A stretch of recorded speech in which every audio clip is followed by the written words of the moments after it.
Bienvenidos de nuevo a Métrica Radio. ¿Sufrieron porque no estuvimos un fin de semana con ustedes? Un triste fin de semana sin Métrica Radio. No sé cómo pudieron vivir sin eso. Pero bueno, ya volvimos con ustedes para que no se nos desesperen.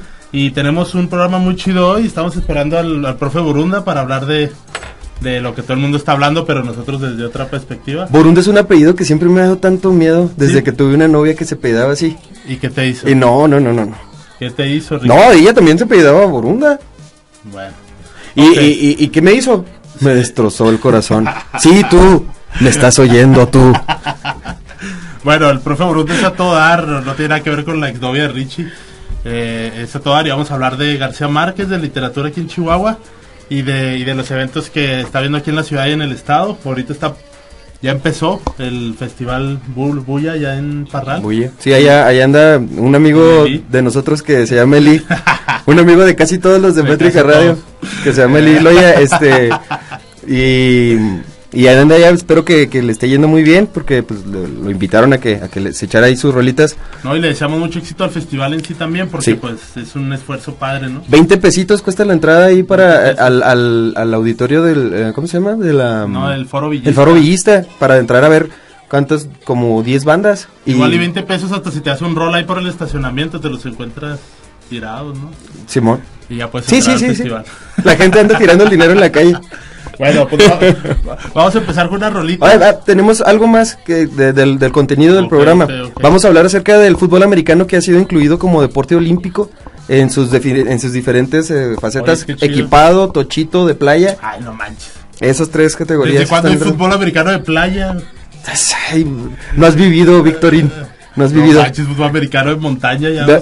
Y vamos a platicar un poquito acerca de la Pascua y de los diferentes significados que tiene para diferentes grupos de interés. Oye, pues está lleno el programa de buenos contenidos y para su diversión a ustedes.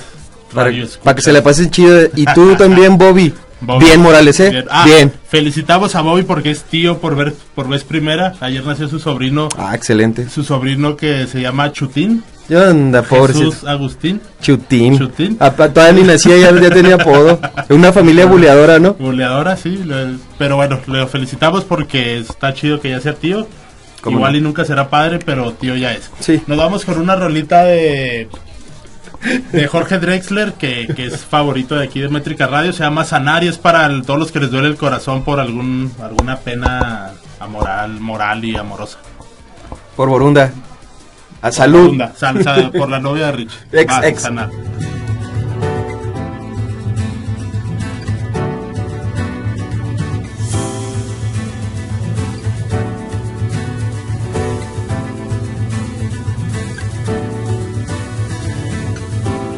Las lágrimas van al cielo y vuelven a tus ojos desde el mar. El tiempo se va y no vuelve. Tu corazón va a sanar, va a sanar, va a sanar. La tierra parece estar quieta y el sol parece girar. Y aunque parezca mentira, tu corazón va a sanar, va a sanar, va a sanar y va a volver a quebrarse mientras le toque pulsar.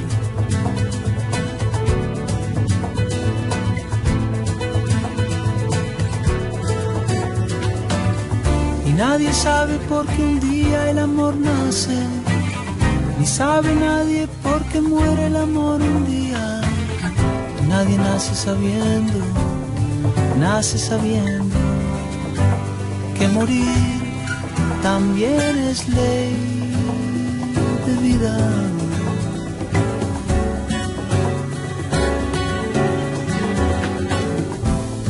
Así como cuando enfríe van a volver a pasar los pájaros en bandadas. Tu corazón va a sanar, va a sanar, va a sanar. Volverás a esperanzarte y luego a desesperar. Y cuando menos lo esperes, tu corazón va a sanar, va a sanar, va a sanar y va a volver a quebrarse mientras le toque pulsar.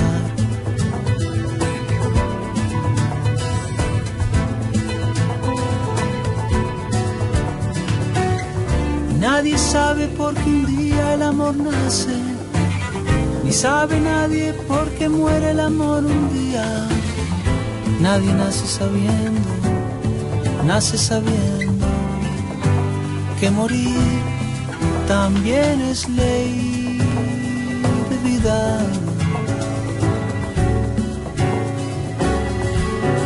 También es ley de vida.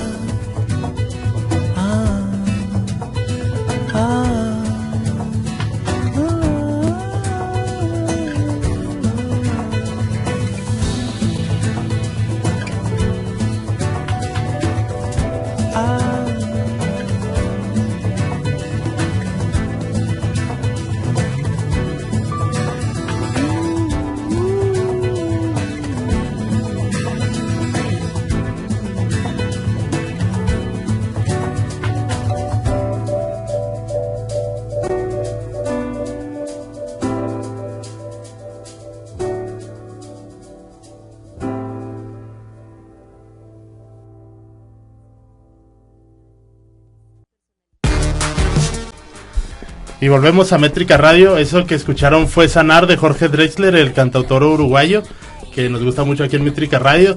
Y pues fue dedicado a toda la gente que ahorita está desesperada porque acaba de acabar su relación. No se desesperen, van a sanar tarde o temprano. Esas cosas pasan. Hay mucha vida por delante. Y bueno, estamos muy contentos aquí en la cabina porque tenemos el honor de recibir al maestro Gabriel Borunda y a su señora esposa Amelia Valdés, que nos hacen el favor de venir este sábado con nosotros a platicar de literatura. Y a mí se me ocurrió invitarlos porque ahora, con lo que ya todos sabemos del fallecimiento del escritor Gabriel García Márquez, me acordé hace muchos años que yo iba al taller aquí del profesor y nos ponía a leer muchos cuentos de García Márquez y le notaba un sincero entusiasmo por aquella literatura. Entonces los saludo. ¿Cómo están? Muy bien, gracias por invitarnos. No, gracias a ustedes por venir y pues no sé cómo podremos empezar la entrevista, Richie. Pues mira, yo me traje este libro que se llama El amor en los tiempos del cólera y quería leer el principio el primer párrafo de la novela, porque pues para que lo lean, ¿verdad? Es nomás dejarles acá picaditos. Claro. Y ahorita la señora, perdón, ¿cómo? Amelia nos estaba comentando una característica muy especial de este libro que tiene que ver con la muerte de Gabriel García Márquez, y pues vamos a leer primero el parrafito, ¿qué les parece? Era inevitable. El olor de las almendras amargas le recordaba siempre el destino de los amores contrariados. El doctor Juvenal Urbino lo percibió desde que entró en la casa todavía en penumbras, a donde había acudido de urgencia a ocuparse de un caso que para él había dejado de ser urgente desde hacía muchos años. El refugiado antillano Jeremiah de Saint-Amour, que no sé cómo se pronuncia bien, de Saint-Amour, inválido de guerra, fotógrafo de niños y su adversario de ajedrez más compasivo, se había puesto a salvo de los tormentos de la memoria con su saumerio de cianuro de oro. Bueno, pues ese fue el primer parrafito, nomás para... Me da muchos nervios, nervioso, pero sí, no hay problema. Pero bueno. Pero aquí Amelia nos va a contar algo de esta novela muy particular. Sí, precisamente de ese detalle que, bueno, yo digo Jeremías del Santo Amor para no batallar con él. ¿Verdad? Sí. Se suicidó. Ahí dice que olor a almendras amargas. Las almendras amargas liberan cianuro y él se suicidó de esa manera. Bueno, el detalle es que era un Jueves Santo cuando se suicidó. El gran amigo del doctor que es protagonista en la novela, se muere el Jueves Santo, y el día que anunciaron la muerte de García Márquez Inmediatamente lo recordé, era un Jueves Santo. Es increíble, ¿no? Las casualidades o Joroski por ahí dice que uno se determina, ya no se sabe qué onda, pero es extraño ese tipo de cosas. Sí. Saludamos al maestro Borunda, ¿cómo está, maestro? Pues muy bien, muy amables por esta invitación. Y bueno, yo creo que señalas una característica de la obra de García Márquez muy importante. García Márquez es un escritor que funciona mucho con los presagios. Podemos recordar, por ejemplo, el primer párrafo de 100 años de soledad. Muchos años después, frente al pelotón de fusilamiento, Aureliano Buendía, el coronel Aureliano Buendía, habría de recordar el día en que su padre lo llevó a conocer, lo llevó a ver a los gitanos, pues. Conocer el hielo. A conocer el hielo. Y bueno, esta es una manera de empezar, o sea, de empezar con un presagio. Refiriéndose a un presagio del pasado. Sí. Y luego, presagio cumplido, podríamos decir. Sí, así es. Y lo vamos a ver en otros lados, es decir, yo creo que lo más típico es la crónica de una muerte anunciada. Sí. Pues cómo no. Entonces, definitivamente. Todo se dio para que no se matara, para que no mataran al personaje, y todo ocurrió exactamente de manera indispensable, obedeciendo al presagio para que muriera. Fíjate que personalmente es mi libro favorito de él. Yo sé que no es, todo el mundo dice que no es el pináculo de él, ni mucho menos, pero a mí es el que más me gustó cuando de los que he leído, que han sido pues, los famosos, ¿no? 4. Sí. Claro. Bueno, entonces no sé si nos podrá contar un poco, ya que estamos hablando de esto. ¿Usted cómo llegó a García Márquez desde joven o cómo lo conoció? Bueno, fíjate, yo precisamente en estos días estaba pensando en hacer un artículo y me parecía que todo el mundo había ya escrito, abundado demasiado en estas cosas, y escribí algo que apareció por ahí en el diario de Chihuahua ya. Porque yo llegué a García Márquez pues en la adolescencia, pero no llegué con 100 años de soledad, tardé mucho para leerlo, porque era un libro que en la Biblioteca de Filosofía y Letras había fila como para un año y medio. Entonces estaba difícil leerlo, pero desde antes yo había llegado a La hojarasca, particularmente un libro que me gustó. Fue su primera, ¿no? Novela. Sí, fue su primera novela y la primera novela que yo leí. Leí también después Ojos de Perro Azul. Y leí La Mala Hora. Entonces, estas novelas fueron para mí muy, muy impresionantes. Yo diría que fueron indispensables. La hojarasca la debía haber leído en el 66, más o menos, 66, 67.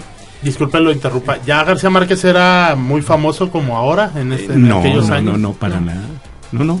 En esa época era un autor reconocido, pero hasta ahí, nada más. Okay.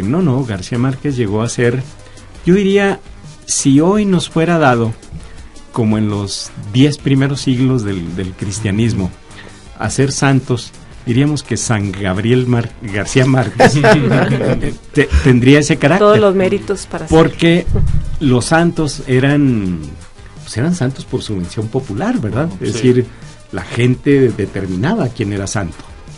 Así como en Sinaloa, en Culiacán, Malverde es santo, pues yo creo que en América Latina el santo más claramente santo que hay es San Gabriel García Márquez. Sí. Entonces, imaginemos cómo esta condición de popularidad puede llegar a ser tan grande. Es decir, tiene que ver con esta forma de darle voz a la gente. Nada más imaginen, el personaje de cuántas mujeres conocen ustedes que deciden no abordar el asunto del amor, sino empezar a abordar su mortaja. Es decir, ¿cuál sería, qué habría que hacer? ¿Habría que entregarle el cuerpo y el alma al amor, o habría que entregarle el cuerpo y el alma a la muerte? Y Amaranta decide que lo va a hacer a la muerte. Y el coronel Gerinaldo Márquez se va a quedar ahí amando a Amaranta durante toda la vida, y no va a haber un amor imposible. Un amor imposible. Entonces, ¿por qué? Bueno, ¿verdad? Yo creo que este tipo de cosas, darle la voz a la gente, darle la voz a las mujeres, porque bueno, Amaranta nos va a contar todas las cosas que son importantes para ella y por qué decide hacer su mortaja en espera del amor. Claro, una figura tomada de la literatura universal, ¿no? De la Odisea. Sí, con Penélope. Con Penélope esperando a Ulises, y que teje y desteje todos los días esta capa. Entonces, bueno, hay una relación muy... De hecho, yo quería preguntarle sobre ella ahorita antes de entrar al aire. Estamos platicando. Entendemos que García Márquez es un tremendo narrador, su imaginación pues es desbordante, etcétera, etcétera. Todos los bienes que le podemos llamar a su escritura. Pero ¿por qué ha llegado tan profundo, no solo en Latinoamérica? O sea, se lee en Japón, sí, se lee en Rusia, o sea, y la gente lo lee, o sea, no los... También los eruditos, pero también la gente. Sí. Claro. ¿Qué es lo que toca en la gente común y corriente, aún incluso fuera de Latinoamérica, que ha hecho a este hombre, bueno, a la obra de este hombre, tan entrañable para todo el mundo? Que, bueno, no sé, igual y no se puede contestar esa pregunta, pero no sé ustedes qué opinen, Amel. Sí, lo interesante de la literatura de García Márquez es que retrata personajes muy reales. Así como encontramos a nuestro alrededor mujeres que deciden tejer su mortaja, también encontramos Úrsulas, Aurelianos, y de todos. Y bueno, algo que a mí me impactó mucho fue, a mí me tocó vivir en un pueblo al que llegaban los gitanos. Ah, sí. Entonces, para mí fue fascinante leer lo de Melquiades, Nuevas Delicias, que está aquí muy cerca, a 60 kilómetros, enseguida del Saus. Sí, ahí llegaban. Sí, y llegaban los gitanos, y era un pueblo transformado mientras estaban los gitanos ahí. Era padre, el pueblo de los gitanos.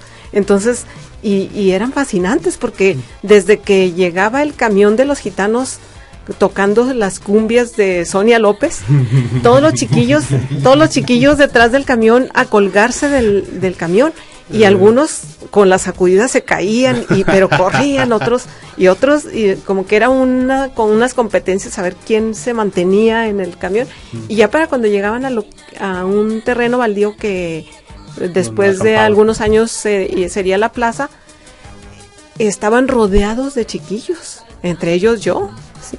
Porque era algo extraordinario. ¿Cómo imaginar que ese camión era la casa de ellos y que ellos iban de pueblo en pueblo, y cómo la manera en que vestían, en que hablaban, en que se comportaban? Era algo fascinante. Sí. Yo creo que hay que recordar que la lectura es, por un lado, mi propia experiencia. Sí. Es decir, que durante años sufrimos esta idea en las escuelas de que había que buscar la idea principal, etcétera, etcétera, ¿no? Sí. Y en realidad lo que hay que buscar es las experiencias que me traen. Y yo creo que nadie como García Márquez, creo que hay muchos otros, pero yo ahorita te decía que Pablo Neruda, creo que nadie como Pablo Neruda, como García Márquez, han sido capaces de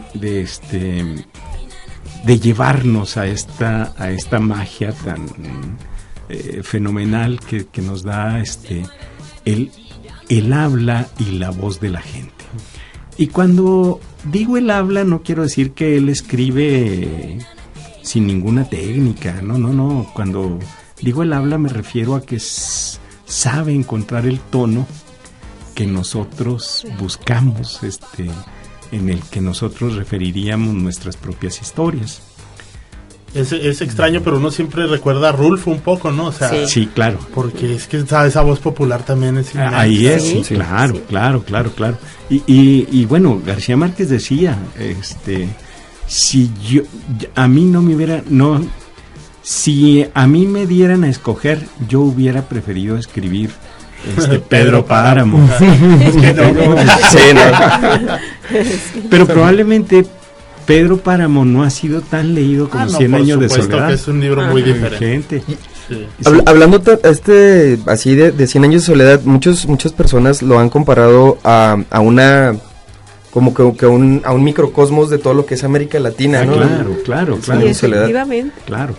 Ahora, yo creo que toda la literatura de García Márquez está muy entroncada, ¿no? Es decir, por ejemplo, pienso en El otoño del patriarca. Bueno, ahorita hablamos de esa novela, es muy especial esa novela. Sí. Y en el último párrafo de la...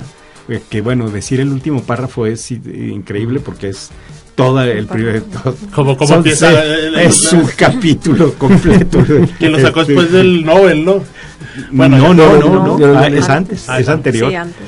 Pero, bueno, a lo que pudiéramos percibir como el último párrafo, dice, y al fondo, en la lontananza, se veían fondeadas las 3 carabelas, y un poco más, y muy cercano a la playa, el acorazado norteamericano. Es decir, fueron los españoles y después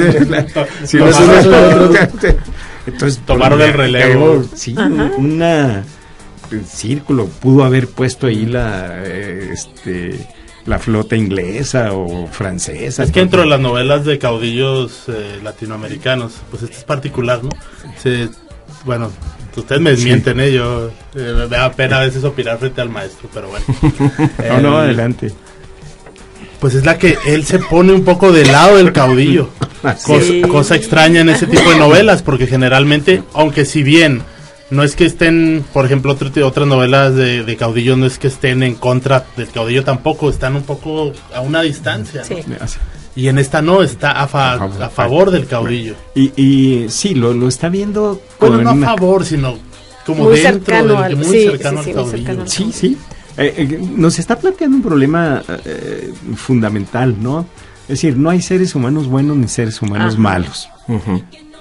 O sea, yo soy tan malo y tan desgraciado como cualquiera de los que se dicen muy buenos. Porque bueno, ahorita que estamos en estos asuntos de la santificación de Juan Pablo y Juan 23. De repente tenemos a la búsqueda que han venido teniendo una gran cantidad de católicos por evitar la canonización. Porque bueno, él cubrió, Juan Pablo II cubrió a los pederastas, y además las relaciones con la política norteamericana para echar abajo la URSS, ¿verdad? Entonces tiene... Pues entre los... Así. Pero fíjate, yo no sé qué más quiere. Yo prefiero un hombre como Juan Pablo II, hombre de su tiempo, hombre que incidió, más allá de que estés de acuerdo con él, hombre que realmente ejerció su poder y sus maneras en su siglo, a un santo que se portó bien bonito toda la vida. Pues prefiero a un Juan Pablo II que a un... Pero es que eso queda tergiversado con el paso del tiempo, ¿no? Porque en su tiempo los santos no han de haber sido tan santos, han de haber sido así como... Así muy famosos. Es tan rápida esta canonización. Sí, claro. A lo que me refiero es, para evitarnos entrar en el terreno resbaloso de lo religioso, entramos, es decir, todo hombre tendrá que ser juzgado por sus partes negativas y sus partes... Es decir, hay una historia que nos cuenta Alejo Carpentier, muy bella, sobre la postulación y propuesta de canonización de Cristóbal Colón. Pero No Cristóbal Colón, pues resulta que como dice la canción luego, efectivamente la reina Isabel le dio las naves a las naves. Bueno, desgraciadamente tenemos que detenernos tantito porque tenemos que ir a un corte, pero volvemos rápidamente aquí a seguir hablando de las naves de la reina Isabel.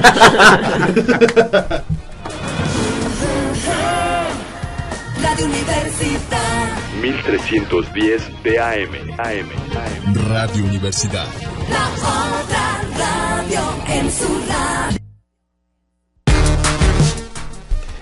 Y bueno, volvemos a esta segunda media hora de Métrica Radio. Les recordamos el teléfono en cabina es el 439-1842. Y también nos pueden encontrar en Facebook como Métrica Radio. Ahí tenemos una página de Facebook donde le pueden dar me gusta y hablarnos además. Les dejamos el WhatsApp, también es el 614-141-1082. Ahí nos pueden estar mandando sus mensajitos del WhatsApp. Y pues continuamos con esta plática que tenemos. Para darle un contrapunto un poco al programa, nos ibas a hablar un poco de que entró del fútbol americano, ¿no?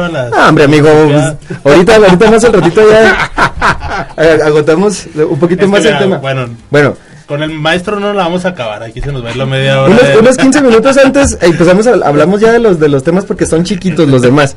Aparte como que hay varios que se van a conjugar, porque a Gabriel García Márquez se le ocurre irse con nosotros precisamente en la Pascua, ¿no? Cuando hay tantas cosas alrededor y incluso la canción con la que nos vamos a despedir es una canción de un grupo israelí que se llama Orphanenland y que es un grupo que ha estado incluso nominado al Premio Nobel de la Paz por su actividad en favor de una pacificación en el Oriente Medio.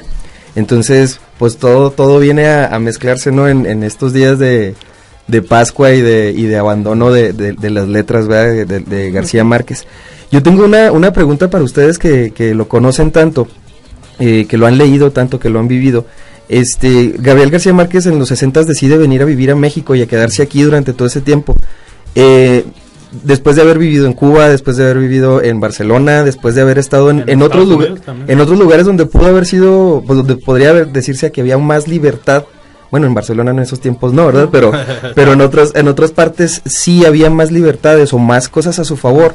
Pero él decide venir aquí donde pues existía, según Vargas Llosa, la dictablanda, ¿no? La dictadura perfecta, perdón. Y vive aquí en tiempos revoltosos. Pero él se queda aquí, le gusta, aquí tiene sus hijos, aquí escribe las más grandes de sus obras. ¿Y ustedes cómo ven esto de que haya decidido adoptar a nuestro país como un lugar para vivir? Bueno, yo diría que tiene que ver con dos cosas. Algo de lo que es acusado muy fuertemente García Márquez es de que él es un escritor ideológico y no es un escritor como sería Octavio Paz, un liberal, racional, etcétera. Es decir, podemos decir que hay escritores como él, como Paz, como Vargas Llosa, que son escritores muy liberales. ¿Qué debo entender por liberales? Es decir, aquellos que suponen que el capitalismo es la forma en que vamos a lograr ser como los países de Europa del Norte, es decir, gente más integrada a este modelo de vida, pero dentro de un capitalismo moderado, vamos a decir, a decirlo de esta manera. Por eso, bueno, son escritores muy importantes para Televisa, para todo este tipo de organizaciones. ¿Y qué pasa en los años 60, aunque está en una situación muy complicada del país? Es una situación muy latinoamericana. Uh-huh. Es decir, no está tan negro como las dictaduras que estaban en el resto de América, incluyendo Colombia. Acaba de pasar el Bogotazo. Sí. Entonces, no, Colombia, ¿cómo lo ha pasado mal? Pobres. Sí. Y bueno, y yo creo que además hay otras cosas ahí interesantes, ¿no? La cultura mexicana, la cultura del DF, está sí. muy impregnada de la cultura veracruzana y del sureste. Y si cuando hablo de esto, quiero decir que en toda esta región, pues lo mismo se baila el danzón que el vallenato y que la cumbia. Es decir, cosas que son importantes. Es decir, la gente en ese momento está muy integrada a la cultura del Caribe. Sí. Yo creo que más que en ningún otro lugar. Posiblemente uno puede decir, bueno, pues Cuba, pero quizá lo que aquí yo supongo, ¿verdad? Porque esto lo podemos leer un poco a partir de sus memorias, pero la vida le gusta más gozada desde la lógica o desde la falta de lógica. Bueno, yo aquí quiero opinar tantito del tema. A mí me parece que tanto Paz como García Márquez, si bien tenían ideologías muy separadas, no metían tanto su ideología en su obra. Si nomás leyeras su obra sin conocer su vida, igual y ni te das cuenta. Así es. Cosa diferente por ejemplo, a Pablo Neruda, que comentabas, sí, que sí se entregó. Claro, eran otros tiempos. Pero bueno, él se entregó completamente a la ideología. Yo, por eso creo que tanto García Márquez como Octavio Paz merecen el respeto de todos a través de su obra, ¿no? Más allá de sus ideales políticos. Claro. Y si algún liberal le puede achacar a García Márquez ser amigo de Fidel, o alguna persona de izquierda le puede achacar a Octavio Paz su amor al capitalismo, bueno, está bien. O sea, está bien. Pero sus obras son increíbles. Sí, yo creo que es esto. Lo que quiero decir con esto es nada más que encontró mejores condiciones de vida en términos de su ser. Él era un ser humano. Sí, de su ser ideológico y demás. En México, yo creo que eso fue algo fundamental. De hecho, cuando hemos tenido la oportunidad en la radio de entrevistar a varios grupos latinoamericanos de música, de rock, y todos recuerdan a México como el país que acogió a nuestros padres después en las dictaduras. Sí. Y todos nos lo comentan, todos, o sea, es algo continuo. Yo creo que eso sí fue definitivo, porque por muchos años, hasta antes de la llegada de Fox, México era un ejemplo de respeto a la libre determinación de los pueblos. Fue el único país que no le dio la espalda a Cuba, el único país que le dio apoyo y así dicho de frente al pueblo cubano. Y entonces, y bueno, cuando uno trata a los cubanos y saben que uno es mexicano, casi se le cuadran a uno por ese hecho. Entonces, así como dio el apoyo a Cuba, admitió muchos exiliados de Latinoamérica y de España, y que bueno, que para nosotros los mexicanos ha sido una gran bendición. Un crecimiento. Como la vida es a veces extraña, ¿no? Sí, acoges a todos y aquí adentro que vean, pero bueno. Y luego yéndose para Estados Unidos porque no hay de qué comer y todo eso. Bueno, volvamos a García Márquez porque nos vamos por otros lados. Ahorita hablábamos de García Márquez y de cosas así, hasta dónde llegó, ¿no? García Márquez, platicábamos acerca del cuento del ángel caído, y que incluso la canción de Losing My Religion de R.E.M., que es un grupo canadiense, ¿no? R.E.M. Sí, es un grupo canadiense, es un grupo pues anglosajón totalmente, y en su video de su gran hit, Losing My Religion, pues está narrada la historia, o está figurada la historia de este cuento de Gabriel García Márquez. ¿Hasta dónde saben ustedes que ha llegado la obra de García Márquez? Bueno, hasta donde sabemos es después del Quijote la obra en español más traducida. Incluso ahí sí le gana el Quijote, ha sido traducida a varias lenguas originarias, indígenas. Okay. Entonces yo creo que en ese sentido es muy importante. Ahora fíjate que este texto que mencionas es un texto impresionante, ¿no? Es lo más granado del realismo mágico, podríamos decir. Sí. Imagínate que tienes un ángel en tu gallinero. Un ángel en tu casa, ¿dónde lo pones? ¿Dónde lo pones? Pues suelta muchas plumas, tienes que tener un gallinero. Sí, a lo mejor hasta corucos tienes. Y corucos. Entonces, y luego, ¿qué pasa si se enferma?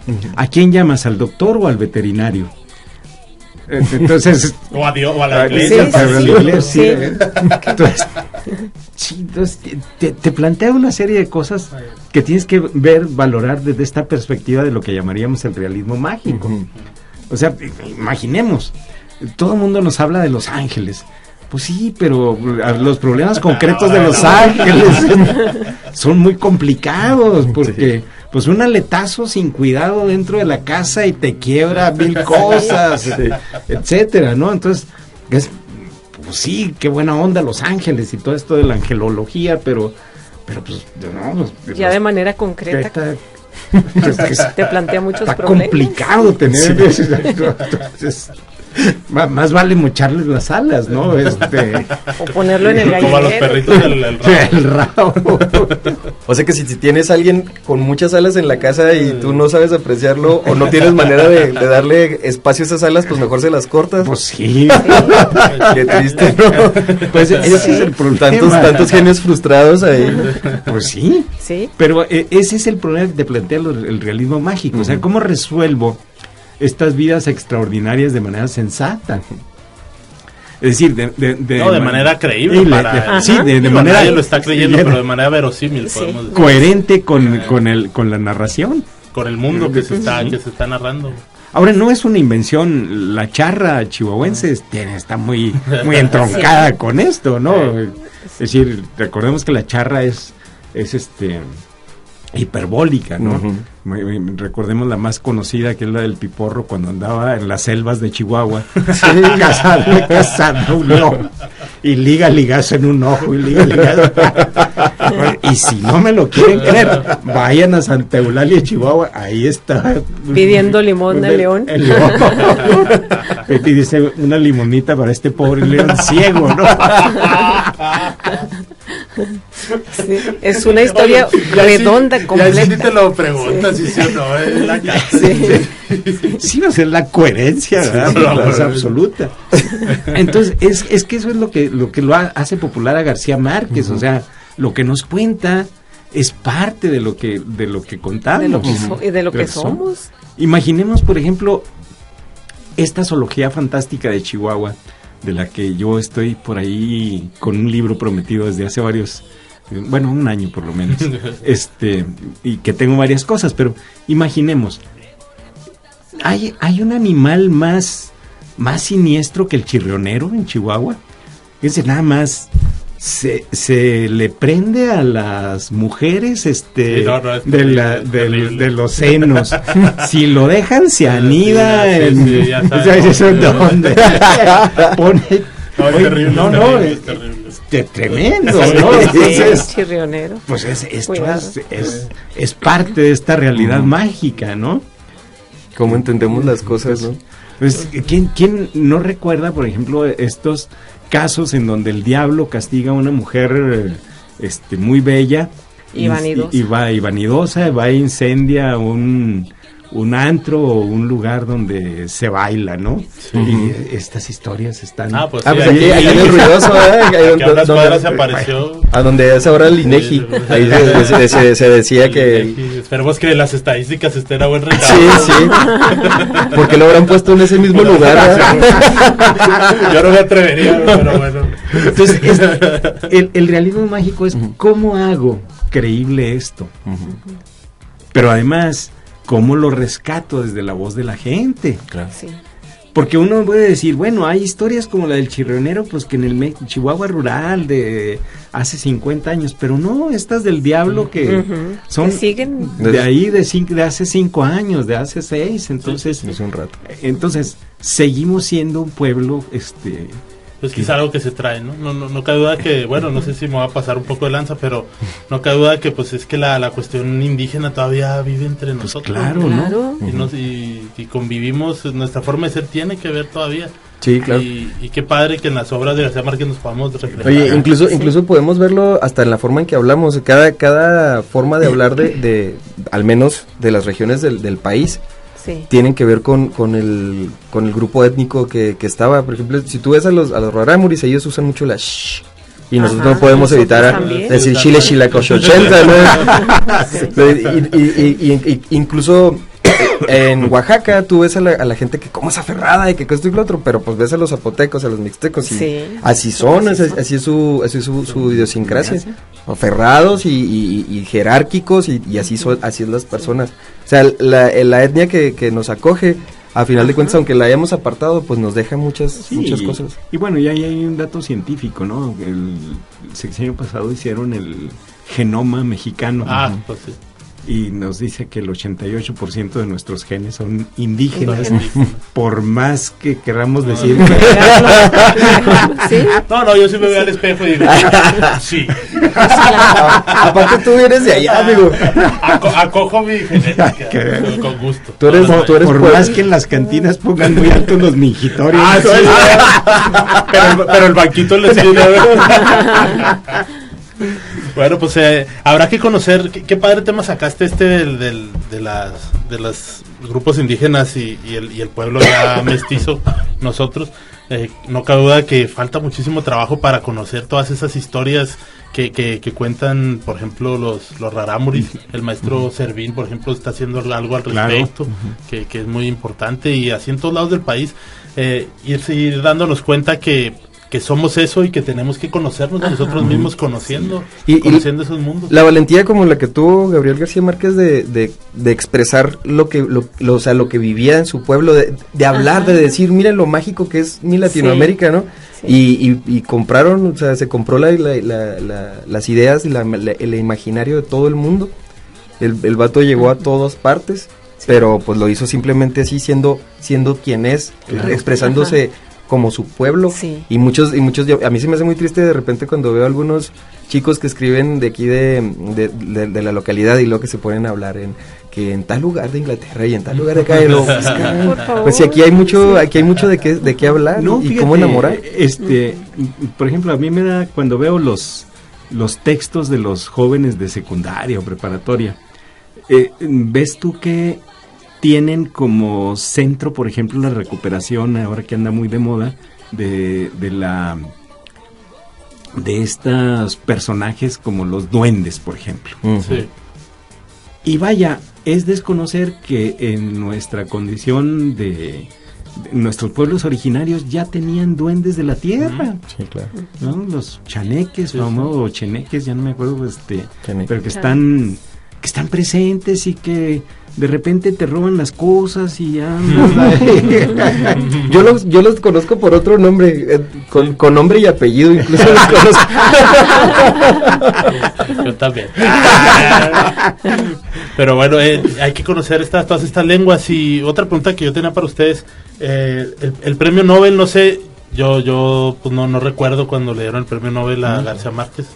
No sé si ustedes lo recuerdan, cómo fue, cómo se tomó en Latinoamérica, qué dijo García Márquez, no sé si se acuerden, o sea, no precisamente qué dijo, pero cómo se acogió en Latinoamérica. Bueno, yo creo que uno recuerda más el discurso aquel del Congreso de las Lenguas, ¿no? Pero su premio yo creo que fue, por un lado, muy celebrado. Esta es la cuestión quizá más importante. Por otro lado, surge en un momento en que es muy importante para América Latina, y él mismo lo refiere como eso, como un premio a América Latina. Y yo creo que eso es importante. A mí me gustó mucho, de hecho yo no recuerdo el momento en que él recibió el premio Nobel, sino que ahora recientemente que lo vuelven a recordar, y a mí me gustó mucho que él hubiera aceptado el premio porque, bueno, indudablemente que lo merecía, y que lo hubiera aceptado en nombre de América Latina, porque decir que García Márquez era un premio Nobel es decir que era que el escritor nuestro escritor, el escritor que nos retrata, sí, de cuerpo entero a cada uno de nosotros, cada uno de los personajes que nos rodea. Merece un premio Nobel. Claro que sí. Y bueno, él no iba orgulloso ni altanero ni nada, sino yo lo vi en una actitud de humildad en el que sentía él que se percibía pues como una actitud de no soy yo el que lo recibe, somos sino toda América Latina. Y llegaba hablándoles, bueno, al menos en el discurso del propio Nobel, hablándoles como de tú a tú a los ricos vikingos, ¿verdad? Sí, además. Bueno, ya se nos va a acabar el tiempo. Vamos a nomás a recordar que, pues, estamos muy contentos los que nos gusta el fútbol americano porque en las Olimpiadas, el Comité Olímpico Internacional acaba de acoger al fútbol americano como un deporte olímpico. Va a haber diferentes modalidades, va a estar el fútbol americano con toda la utilería, va a estar el fútbol americano en tochito y va a estar el fútbol americano en fútbol americano de playa, que es lo mismo que el tochito, nomás que en arena, para los que no sabían, como ¿Pero Víctor. ¿Cuándo fue inventado? Pues es que son modalidades que juegan. Aquí me decía, compartía esto en Facebook hace unos días cuando recién salió la noticia y me decía una persona, oye, pero pues otro deporte para que ganen de medalla los gringos, pero pues aquí tenemos la gran fortuna de que las campeonas mundiales de tochito son mexicanas. ¿Ah, sí? Así es. Pues, ya medalla de oro. Entonces qué bueno que lo hicieron. Entonces vamos a competir directamente, al menos en lo que es tochito, que es una de las modalidades, vamos a competir con mucho esfuerzo y otra vez por medio de nuestras mujeres que nos ponen siempre el ejemplo a los mexicanos de que podemos hacer las cosas. Incluso como decían ahorita con Gabriel García Márquez, yo entendí o empecé a entender el valor de las mujeres con las mujeres del 100 años de soledad. Sí, todo lo que uno ignora, ¿no? Y la capacidad que tuvo Gabriel García Márquez de poder ponernos así lo que ellas sienten, ¿no? Y pues eso estará muy chido. Y yo creo que ya se nos acabó el tiempo, ya queda tiempo nada más para la canción. Un minutito. Bueno, pues le agradecemos mucho, maestro Borunda. Bueno, yo quiero hacer una recomendación de los extraños peregrinos 12 cuentos. Hay uno que sé que les va a fascinar, se llama Solo vine a hablar por teléfono. Muy bien, pues todos a releer a García Márquez, que vale la pena leerlo, disfrutarlo, pensarlo, y pensar también su vida, su historia, y pues tratar de todos buscar, quizá recordando a Paz otra vez, igual todavía nos falta un poquito en esa reconciliación, sí, ¿no? Pues tenemos que seguir trabajando en ella, sí, comunidad, pero a la vez somos ya tenemos que aprender a hacer esa mezcla porque tenemos de las dos cosas, ¿no? Tenemos conservadurismo, sí, tenemos liberalismo, sí, tenemos democracia, tenemos un poquito de comunismo, de todo. Hay que hacer ejercicios algo de tolerancia. Completo, inclusión. Yo pensé que ya estábamos fuera del aire. Habría que leer una novela fundamental, ¿no? Que es Los detectives salvajes de Bolaño, que nos retrata estas pugnas entre literatos. Hay que leer, definitivamente. Bueno, hay que leer mucho. Les agradecemos escuchar Métrica Radio como todos los sábados. ¿Con qué nos vamos? Nos vamos con esto que se llama Zapari de Orphanenland, y pues es recordando la Semana Santa y pues deseando la paz en Medio Oriente como lo hacen ellos. Gracias. Un poco de metal.